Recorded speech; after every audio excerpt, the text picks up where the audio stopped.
So this is one of my favorite Echeveria, which is the brown sugar. It is vibrant red, like maroon hue of color, but today it says sayonara. So it rot and it is being attacked by mealybugs. So there you go, and I have to, I guess I need to replace her. So we have an excuse to buy more succulents.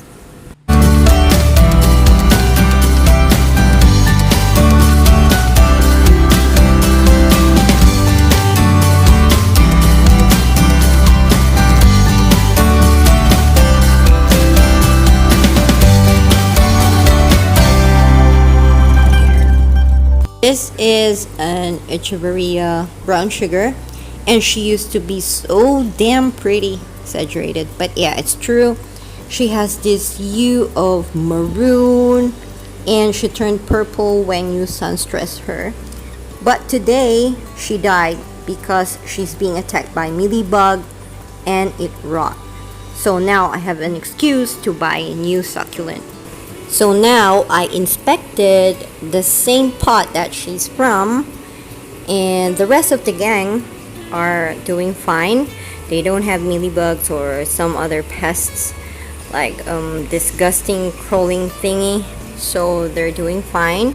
But just to make sure that nothing comes close to them, I will dash it with ground cinnamon just for now, because I haven't replaced the old soil. So maybe a day or two, in a day or two, I'm going to replace this with a new one. So just to make sure and just to be safe, I'm going to put cinnamon and just ditch it like this. I just want to make sure that nothing will harm my beautiful Polydonis and Haworthias and Tomatosa. So there you go.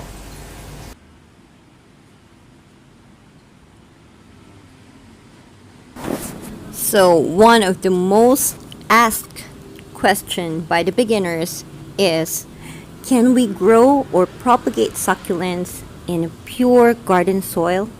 Just the normal pure garden soil? Well, the answer is yes. So just to prove a point, in this video I grow it in two ways. So this one is grown or propagated by pure cocoa peat, and the other one is propagated in a pure garden soil, just a normal garden soil.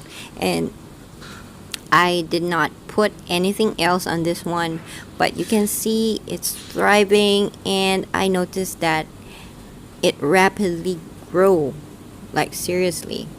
So I guess this one is just 3 weeks old, and look at this, it is growing way better than when I use the normal soil mix or premix, cactus and succulent premix for propagation. This one is way faster than that one.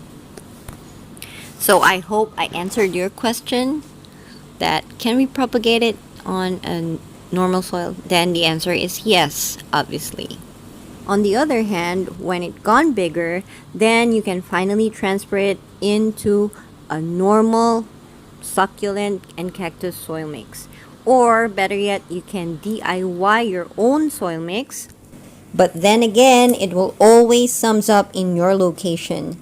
So you can adjust your materials, your organic and inorganic materials, depending on the climate and your zone.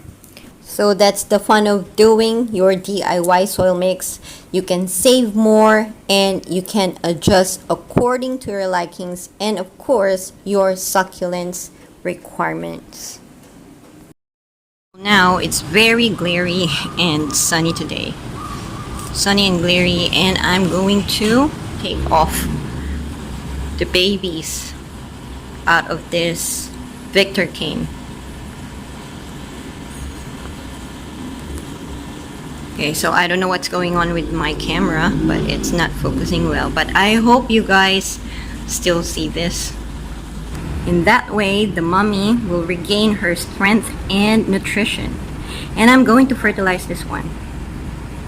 So now let's take off the shoots. And look at this cactus. The root is starting to show off. There, I just got this one 2 weeks ago. And now, look at this. See the roots? And that one is cinnamon powder. So there. So these are another batch of pups or babies. We have here the Mexican snowball, or I guess this one is a blue elf. So just look at the roots. This one is from stem cuttings. Let's see. And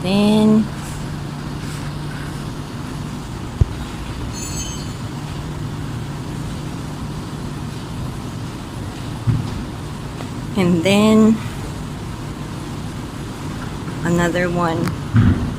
It's a lipstick. Agavoides lipstick.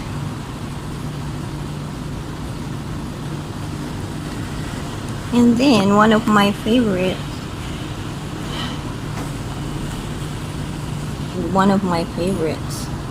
the Saragossa.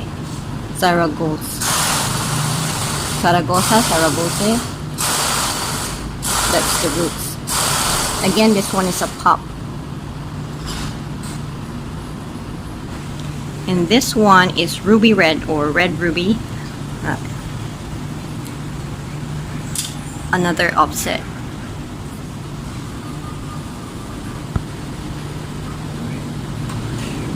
So there.